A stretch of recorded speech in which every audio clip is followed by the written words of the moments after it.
নমস্কার, লিনাস ওয়ার্ল্ডে আপনাদের স্বাগত। আজ আমি আপনাদেরকে নিয়ে যাব তারা মার দর্শন করাতে। না, তারাপীঠের মা না, আমি খাস কলকাতা বেলগাছিয়াতে পুরনো জাগ্রত মা তারার দর্শন করাতে আপনাদেরকে নিয়ে যাব। আর এই মায়ের নাম হচ্ছে তারাশঙ্করী মা। তো মন্দিরটা কোথায়, কিভাবে যাবেন, মন্দির খোলা বন্ধের টাইমিং প্রত্যেকটি আপনাদেরকে জানাবো। আর এখানে প্রসাদ কুপন বা প্রসাদ পাওয়া যায় কি না সম্পূর্ণ আপনাদেরকে জানাবো। সবার আগে বলি আপনারা এখানে আসবেন কি করে। আমি এখন দাঁড়িয়ে আছি বেলগাছিয়া 1 নম্বর গেট নম্বর 1। এখান থেকে আমি এলাম, এবারে যাব হচ্ছে এই দিকে। চলুন আপনাদের দেখিয়ে দিচ্ছি। বেলগাছিয়া মেট্রো স্টেশনের সাইডেই দেখুন 1 নম্বর গেট দিয়ে বেরিয়েই দেখুন লেখা রয়েছে তারাশঙ্করী মায়ের মন্দিরে। আর এই যে সামনে দেখছেন, এখানে কিন্তু অটো, টোটো বা রিক্সা পেয়ে যাবে। ভাড়া নেবে 50 টাকা। আর আমি আপনাদের দেখাবো বলে হেঁটেই যাচ্ছি। চলুন আপনাদের দেখিয়ে দেব।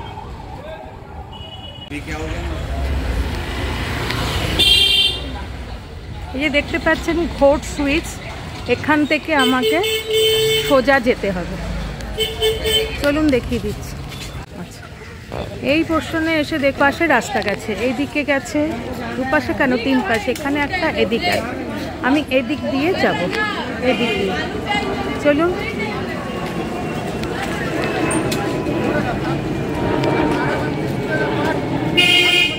আচ্ছা, এই পোর্শনে এসে দুপাশে রাস্তা গেছে, আপনারা এই সোজা যাবেন, ঠিক আছে?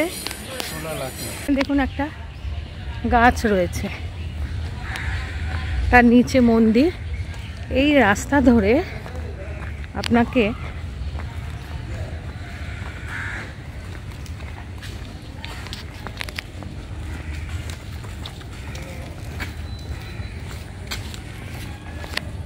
এই রাস্তা ধরে সোজা যেতে হবে। দেখতে পাচ্ছেন বেলগাছিয়া মেট্রো স্টেশন থেকে আপনারা কিন্তু ওখানে রিক্সা বা টোটো পেয়ে যাবেন। ভাড়া ওরা চাইছে 50 টাকা। তো এখানে আমি কিন্তু হেঁটে এসেছি আপনাদেরকে দেখানোর জন্য। এখানে লাগলো আমার 7 থেকে 8 মিনিট। তো আপনারা হেঁটেও আসতে পারেন। চলুন আপনাদের দেখিয়ে দিচ্ছি। এই দেখুন পৌঁছে গেছি। দেখতে পাচ্ছেন মন্দিরের পেছন, এটা দেখতে পাচ্ছেন কি বিশাল মন্দির।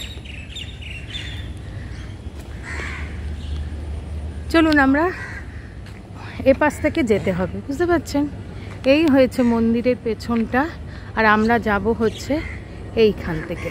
এই রাস্তা ধরেই আমাকে যেতে হবে।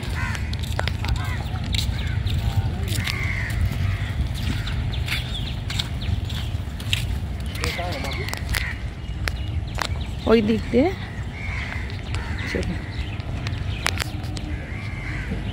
মন্দিরের প্রায় সামনেই পৌঁছে গেছি, কিন্তু দেখুন দূর থেকে দেখে মনে হচ্ছে একটা শিবলিঙ্গ, ঠিক তার মতন স্ট্রাকচার করা। পৌঁছে গেছি একদম মন্দিরের সামনে। দেখুন এখানে লেখা রয়েছে তারাশঙ্করী পীঠ।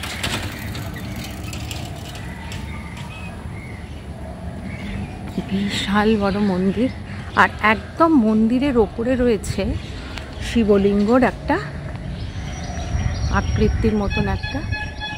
দূর থেকে আপনাদেরকে দেখাচ্ছিলাম মন্দিরের মাথায় রয়েছে শিবলিঙ্গের মতন স্ট্রাকচার, আর বিশাল বড় মন্দির। চলুন ভেতরে প্রবেশ করি। মন্দিরের সামনের তোরণটা বিশাল বড়, আর দেখুন এখানে লেখা রয়েছে ওম তারাশঙ্করী পীঠ। আর মন্দির খোলা বন্ধের টাইমিং হচ্ছে সকাল 8টা থেকে 12টা, আর বিকেল 4টে থেকে 8টা। গেট দিয়ে প্রবেশ করেই বাঁদিকেই দেখতে পারবেন একটা মন্দির, আর তার পাশে রয়েছে একটা রথ, আর ডান দিকে হচ্ছে মূল মন্দির। আর এই সামনেই বাঁদিকে যে মন্দিরটা, এই মন্দিরটা হচ্ছে শ্রী শ্রী গুরুদেব ও গুরুমাতার সমাধি মন্দির। দেখতে পাচ্ছেন।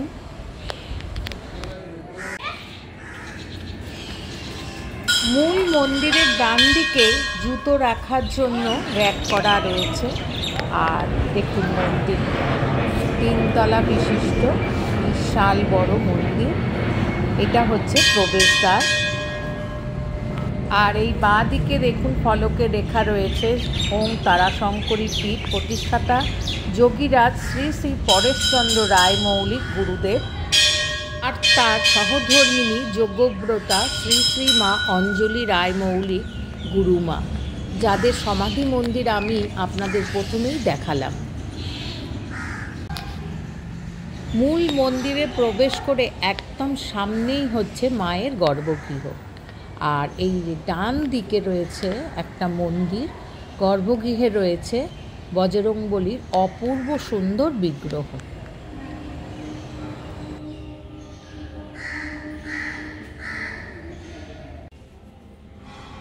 বজরংবলীর মন্দিরের একদম সামনেই দেখুন দুর্গা দালান দেখতে পাচ্ছেন। এখানে মায়ের প্রতিমা তৈরি হচ্ছে আর হাতে গোনা কয়েকদিন বাকি মায়ের পুজোর।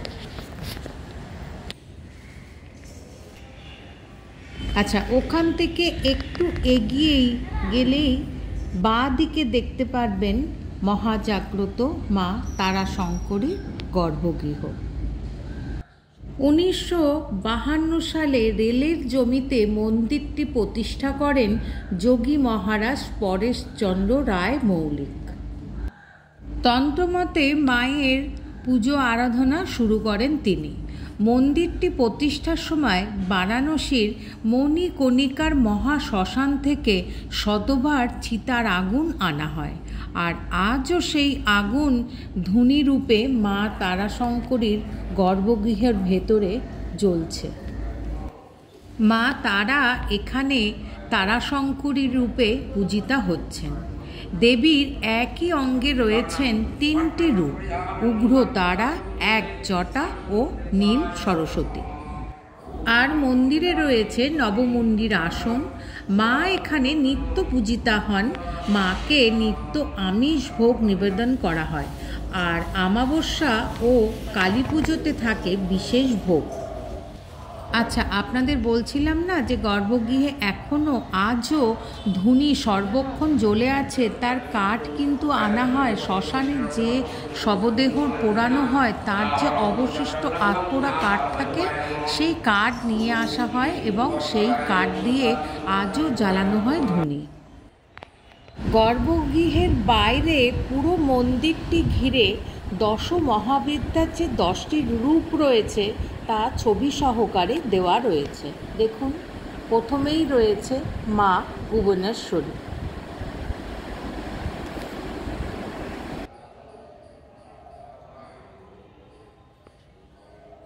এরপরে আছে মা ভৈরবী।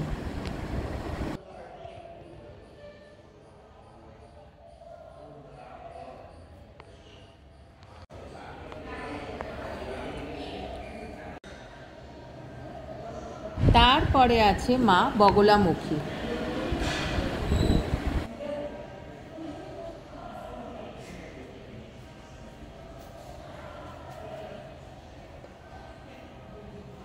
তারপরে আছে মা মাতঙ্গী। এরপরে আছে মা ধূমাবতী।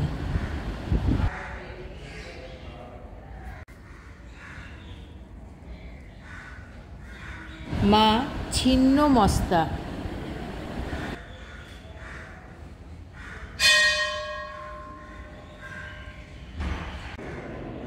মা মাতঙ্গী। মা কমলা।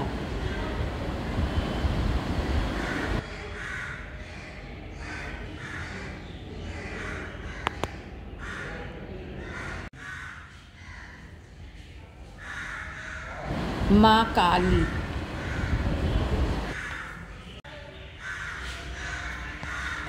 মা তারা।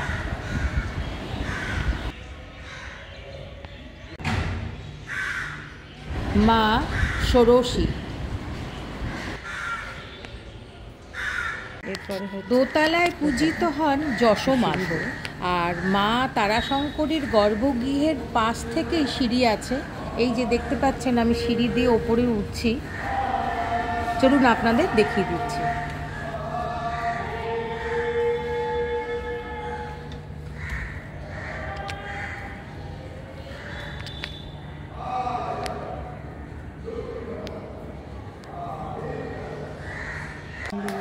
আচ্ছা, দেখতে পাচ্ছেন ওই হয়েছে মায়ের গর্ভগৃহ, ওখান থেকে আমি উঠলাম, আর উঠে দুদিক দিয়ে সিঁড়ি আছে, আমি ডান দিক দিয়ে এগিয়ে যাচ্ছি, চলুন আপনাদের দেখিয়ে দিচ্ছি।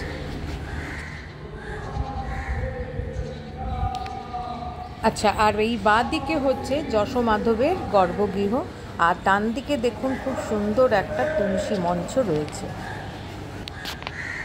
আজ থেকে 400 বছর আগে বাংলাদেশের ধামরা জেলা থেকে যশোমাধবকে আনেন যোগী মহারাজ পরেশচন্দ্র রায় মৌলিক। 1 কোটি তুলসী পাতা দিয়ে যশোমাধবের প্রাণ প্রতিষ্ঠা করেন তিনি, আর যশোমাধবের মূর্তিটি নিমদারু কাঠের তৈরি। আর নিত্য পুজোয় মাধবকে দেওয়া হয় নিরামিষ ভোগ।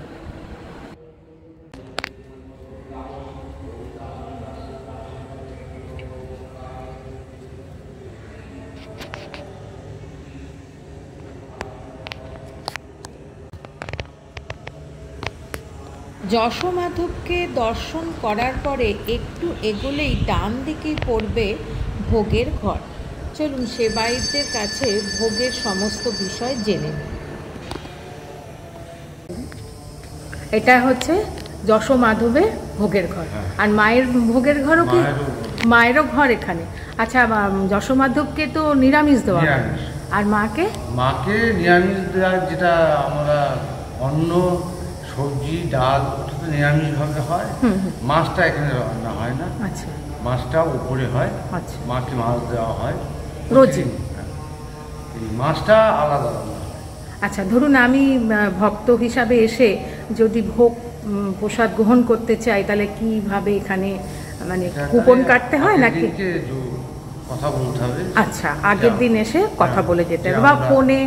হ্যাঁ, মোবাইল। তো নাম্বারটা যদি একটু নাম্বার দিয়ে দেবো। আচ্ছা, দিয়ে দেবেন। তাহলে আগের দিন বলে দিতে হবে আমরা কজন আসবো, তাহলে আমরা পরের দিন এসে পেয়ে যাব, তাই তো? আর ভোগ কখন মানে মাকে দেওয়া হয়? আগে মাধবকে দেওয়া হয়। আচ্ছা, 12:30টার সময়। আচ্ছা, মাধবের 12টা থেকে 12:30টার মধ্যে মাধবের ভোগ। আর তারামার ভোগ 1টা থেকে 2টা। আচ্ছা, আর তারপরে ভক্তদের মাঝে ওটা রেখে দেওয়া হয়, ওই ভোগ নিবেদন করে মায়ের ভোগটা রেখে দেওয়া হয়। সন্ধ্যাবেলায় সন্ধ্যা আরতির পর, মায়ের সন্ধ্যা আরতির পর ওই ভোগ হাতে হাতে ভালো করে মেখে টেকে সবাইকে হাতে হাতে প্রসাদ সব ভক্তবৃন্দ যারা থাকে আচ্ছা তাদেরকে দেওয়া হয়। এমনি বসিয়ে এখানে না, বসিয়ে ভোগ বসিয়ে খাওয়া বলতে একটা কালী পুজোয় আমাদের বসিয়ে খাওয়া হয়। সেটা বাইরের লোকজন থাকে, বহু ভক্ত আসে। আর রথযাত্রায় আমাদের একটা অনুষ্ঠান হয়, সে বসিয়ে খাওয়া। আচ্ছা আচ্ছা, এছাড়া সবাই সন্ধেবেলা সন্ধ্যা আরতির পরে এসে ভোগটা পেতে পারবে, তাই তো? আচ্ছা, ধন্যবাদ। থেকে এলাম, আর এই হচ্ছে ভোগের ঘর। আর এবারে চলুন তিনতলায়। তিনতলায় একই সঙ্গে পূজিত হন কাল ভৈরব। দেখতে পাচ্ছেন এখান থেকেও সিঁড়ি ওপরে যাচ্ছে, আর এপাশেও দুপাশে সিঁড়ি আছে, যেখান থেকে হোক আপনারা যেতে পারেন। আমি ওখান থেকে এলাম, আর এই হয়েছে অফিস রুম। ওপাশ থেকেও যাওয়া যাবে, আবার এপাশ থেকেও দেখুন ওঠার সিঁড়ি আছে। চলুন আমি এপাশ থেকে যাচ্ছি।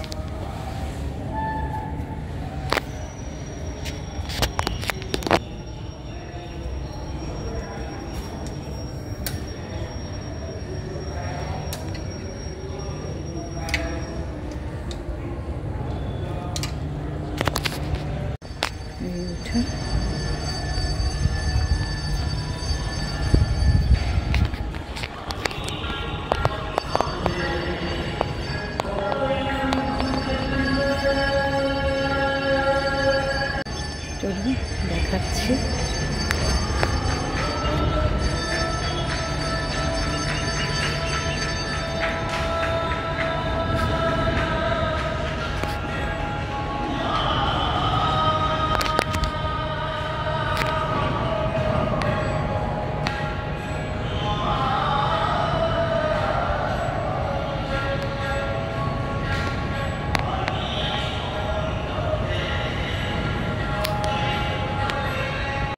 আচ্ছা, আপনাদেরকে বলি, এবারে আমি চলে এসেছি তিনতলায়।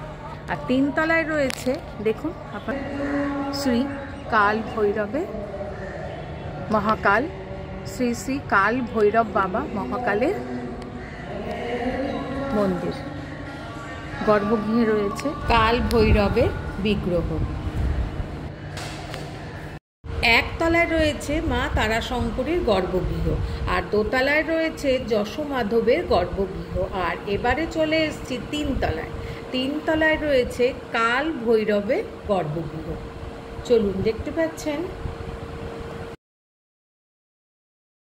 ত্রিদেবকে পরাজিত করেছেন তিনি, আর তার এক হাতে আছে খড়গ, আর এক হাতে আছে ত্রিশূল, আরও এক হাতে রয়েছে সুরাপাত্র, আর এক হাতে সুদর্শন চক্র, ও আরও এক হাতে রয়েছে ব্রহ্মার মুন্ডু, ও আর এক হাতে রয়েছে বরাভয় মুদ্রায় অবস্থান করছেন, আর পদতলে রয়েছে মহাদেব।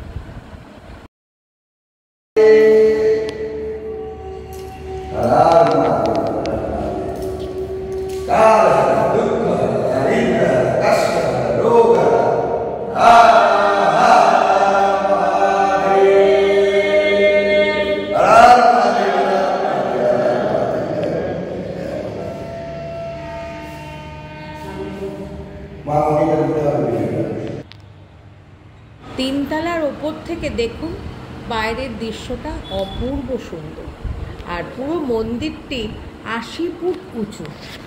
আর এই যে মূর্তিটি দেখতে পাচ্ছেন, নেপাল ছাড়া ভারতের একমাত্র এই মন্দিরেই এই মূর্তিরূপে পূজিতা হন মহাকাল।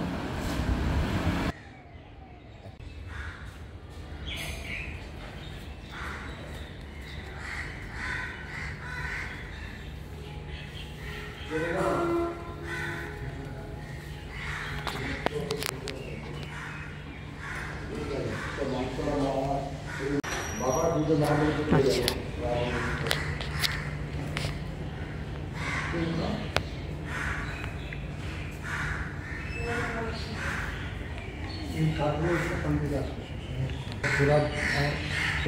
মানে মানে কোন শ্মশান থেকে এগুলো নেওয়া আসা? যে কোনো নিমতলা থেকে আসে, এবং সেগুলো অখণ্ড জ্যোত হিসাবে।